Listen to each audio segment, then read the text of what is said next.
नमस्कार साथियों, कैसे हैं सभी लोग। उम्मीद करता हूँ काफ़ी बेहतर स्थिति में आप सभी लोग होंगे। और एक नया नोटिफिकेशन आप सभी लोगों के लिए आया है आईबीपीएस की तरफ से। आईबीपीएस स्पेशल ऑफिसर का ये नोटिफिकेशन है। अभी जहाँ पे आप हो ये है आईबीपीएस की ऑफिशियल वेबसाइट। और इसका लिंक आपको डिस्क्रिप्शन बॉक्स में दे दिया गया है, तो आप डायरेक्टली उस लिंक पर क्लिक करके आईबीपीएस की वेबसाइट पर जा सकते हैं।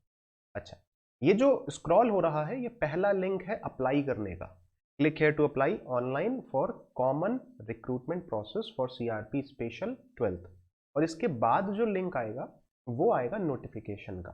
ठीक है, click here for view advertisement CRP special 12th का ये रहेगा। ठीक है, तो जब आप इस पर क्लिक करेंगे तो आपका नोटिफिकेशन ओपन हो जाएगा। ठीक है, अच्छा जी। अब एक एक करके चीज़ें देखेंगे, कौन कौन सी चीज़ें हमारे लिए महत्वपूर्ण है, वो सारी चीज़ें यहाँ पे डिस्कस करी जाएंगी। तो ये पहली चीज़ तो भाई ये स्पेशलिस्ट ऑफिसर का ये नोटिफिकेशन है, पहली चीज़। दूसरी चीज़, कौन कौन सी पोस्ट है, तो आईटी ऑफिसर स्केल 1, सारी की सारी जो पोस्ट है वो स्केल 1 की है। आईटी ऑफिसर, फिर है एग्रीकल्चर फील्ड ऑफिसर, फिर राजभाषा अधिकारी, law officer, HR personnel officer and marketing officer. ठीक है, आगे बढ़ते हैं और देख लेते हैं कि पार्टिसिपेटिंग बैंक्स कौन कौन से होने वाले हैं। तो बैंक ऑफ बड़ौदा है, बैंक ऑफ इंडिया है, bank of Maharashtra, Canara, central Indian, IOB, PNB, Punjab and Sind bank, UCO and union. ठीक, इंपॉर्टेंट डेट्स कौन कौन सी हैं वो एक बार ज़रा देख लीजिए। तो 1 नवंबर से इनके नोटिफिकेशन का जो रजिस्ट्रेशन है वो स्टार्ट हो गया और 21 नवंबर तक रहेगा। 21 दिन की विंडो दी है इन्होंने। जो कॉल लेटर है वो आपका दिसंबर में डाउनलोड हो जाएगा। और ऑनलाइन प्रीलिम्स की डेट इन्होंने फाइनल कर दी है, वो है 24 दिसंबर और 31 दिसंबर। तो 2 दिनों पे पेपर होगा। ठीक है, रिजल्ट ऑफ ऑनलाइन प्रीलिम्स तो जनवरी में रिजल्ट आ जाएगा, एंड देन फिर मेंस का कॉल लेटर, एंड देन फिर मेंस होगा आपका 29 ऑफ जनवरी, मतलब जनवरी के आखिरी में जाके इसका मेंस होगा। फरवरी में उसका रिजल्ट आएगा, कॉल लेटर भी फरवरी में, सॉरी इंटरव्यू का कॉल लेटर फरवरी में आ जाएगा। इंटरव्यू आपका फैब या मार्च तक हो जाएगा और अप्रैल में ज्वाइनिंग हो जाएगा। ठीक है, ओके। सो आगे प्रोसीड करते हैं। What is the like eligibility criteria क्या होने वाला है। तो 20 से 30 साल की एज का क्राइटेरिया है और ये एज कैलकुलेट होगी आपकी 1 नवंबर के अकॉर्डिंग। पहली चीज। दूसरी चीज, एजुकेशनल क्वालिफिकेशन आईटी ऑफिसर के लिए 4 साल की जो इंजीनियरिंग होती है वो आप या तो करे हो, या टेक्नोलॉजी की कोई डिग्री होनी चाहिए आपके पास में, कंप्यूटर साइंस या फिर computer application, information technology, electronics and telecommunication, electronics and communication, electronics and instrumentation. ये तो हो गई आपकी बैचलर डिग्रीज। अब यहाँ पे कंप्यूटर एप्लीकेशन से मतलब है बीसीए एमसीए अगर आपने की, सही है। और अगर आपके पास में और में अगर पोस्ट ग्रेजुएशन भी है तो कोई दिक्कत नहीं है, वो भी ये आपके लिए एक प्लस पॉइंट रहने वाला है। और साथ में ग्रेजुएट अगर आप हैं, ग्रेजुएट सिंपल ग्रेजुएट हैं, लेकिन साथ में आपके पास में DOE ACC B लेवल का अगर सर्टिफिकेट है तो भी बहुत बढ़िया। तो ये हो गया आईटी ऑफिसर के लिए। एग्रीकल्चर फील्ड ऑफिसर के लिए देखो सारी एज क्राइटेरिया तो वही है 20 से 30 साल, तो वो चीज़ मैं रिपीट नहीं कर रहा हूँ। ठीक है, एग्रीकल्चर ऑफिसर के लिए रहने वाला है 4 साल का डिग्री ग्रेजुएशन होना चाहिए एग्रीकल्चर में, या हॉर्टिकल्चर या एनिमल हस्बेंड्री, बहुत सारी फील्ड्स हैं उसमें बता रखा है। राजभाषा अधिकारी स्केल 1 में पोस्ट ग्रेजुएट की डिग्री होनी चाहिए, Hindi with English as a subject at a degree level.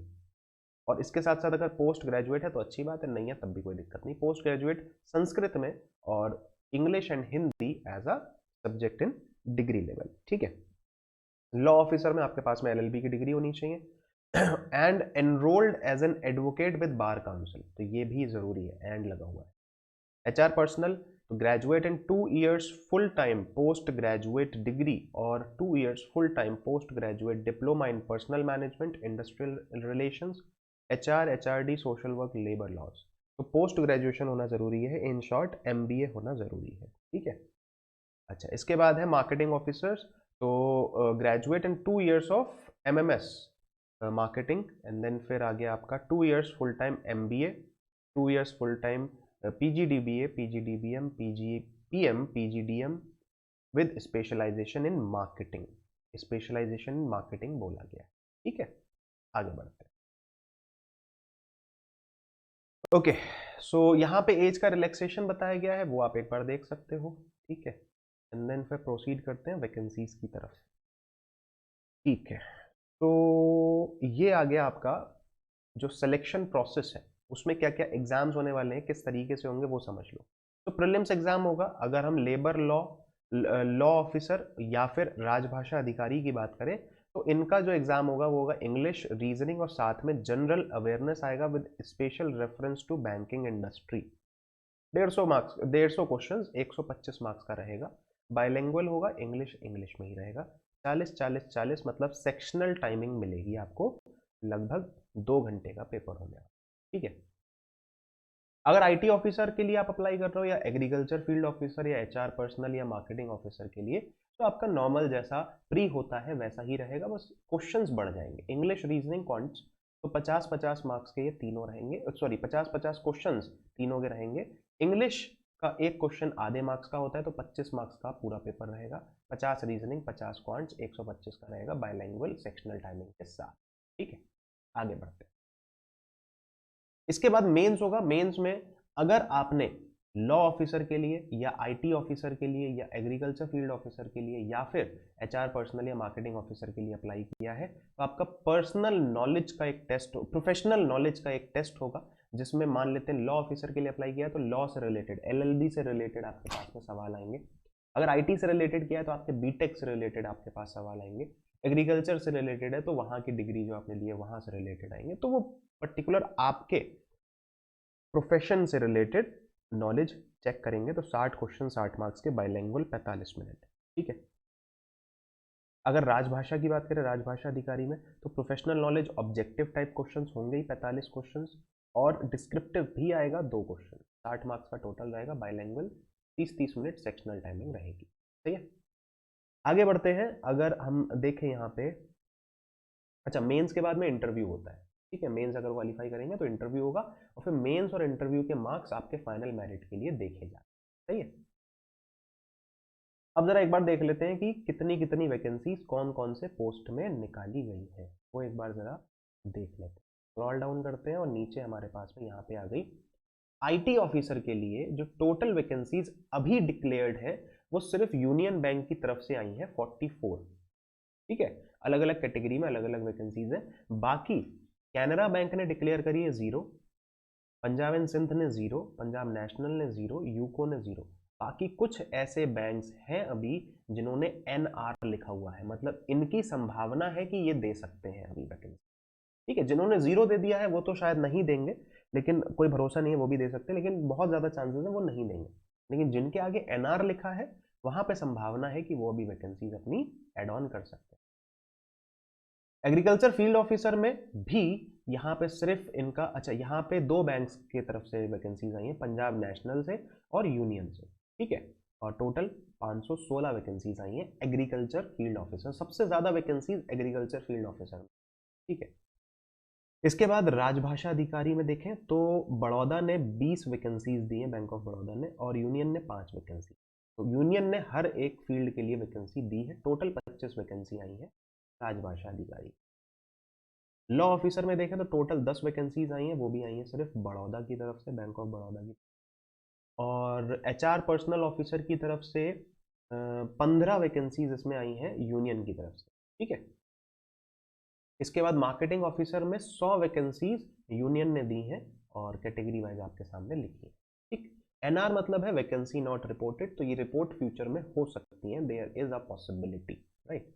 अच्छा, ये रहे आपके एग्जामिनेशन सेंटर्स, तो आप एक बार इनमें नजर डाल सकते हो कि आपके स्टेट के अकॉर्डिंग आप कौन सी सेंटर के लिए अप्लाई कर सकते हैं।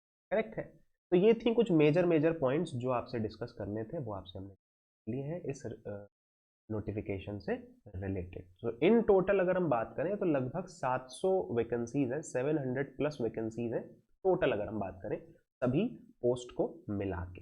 ठीक है, वैकेंसीज इस बार कम है लास्ट ईयर के कंपैरिजन में। वैकेंसीज लगभग लगभग कह सकते हैं 40% है।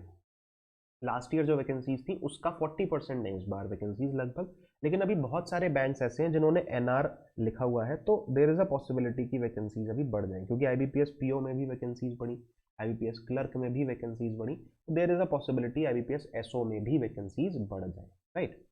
तो होप फॉर द बेस्ट। बाकी आप अप्लाई कर सकते हैं। 1 नवंबर से रजिस्ट्रेशन स्टार्ट हो गए हैं और 21 नवंबर तक रजिस्ट्रेशन चलेंगे। अगर हम जो फॉर्म है उसके प्राइस की बात करें तो वो मैंने आपसे डिस्कस नहीं किया, लेकिन कहीं ना कहीं लिखा ज़रूर होगा वो प्राइस। 850 का फॉर्म होता है जनरल, ओबीसी, ईडब्ल्यूएस के लिए, और बाकी सभी के लिए 175। ये आई थिंक पीडीएफ जो है वो कोई दिक्कत नहीं, सही हो जाएगा। ठीक है, तो वो हालांकि सबको प्राइस पता है तो उसमें कोई दिक्कत नहीं है। मैं आपको वैसे ही बता दे रहा हूँ कि 850 आपके जनरल, ओबीसी और ईडब्ल्यूएस का रहता है। और साथ में अगर हम बात करें नॉर्मल बाकी सारी कैटेगरीज के लिए तो वो रहने वाला है आप 175। एक बार मैं सर्च कर लेता हूँ। ये देखो, एप्लीकेशन फीस ये होने वाली है 850 रुपीज़, 850 सभी कैटेगरीज के लिए, और SC ST PWD के लिए 170। ठीक है ना। तो इन डेट्स को ध्यान रखिएगा, 1 नवंबर से लेकर 21 नवंबर तक का ये। चलो भाई, तो उम्मीद करता हूँ यार वीडियो पसंद आया होगा। और अगर वीडियो पसंद आया तो प्लीज़ यार चैनल को सब्सक्राइब ज़रूर कर लो और वीडियो को लाइक और शेयर ज़रूर कर दीजिएगा। लिंक आपको सारे डिस्क्रिप्शन में दे दिए हैं, तो आप वहाँ पे जाके एकदम विजिट कर सकते हैं। ठीक है। बाकी अगर कोई भी डाउट होता है इस नोटिफिकेशन से रिलेटेड तो आप कमेंट बॉक्स में लिख दीजिए, मैं आपको उसका जवाब देने का पूरा प्रयास करूँगा। मिलते हैं नेक्स्ट वीडियो में। इस पूरे के पूरे फॉर्म को कैसे अप्लाई करना है उसका वीडियो हम अलग से क्रिएट कर देंगे। How to fill the form of IBPS SO, उसको भी आप देख सकते हो। अगर कोई दिक्कत आती है तो वहाँ पे उसको विजिट कर सकते हो। चलो भाई, मिलते हैं नेक्स्ट वीडियो में। Till then, thank you so much. Do like and share the session and subscribe the channel. Bye bye, take care, study well एंड ख्याल रखिएगा।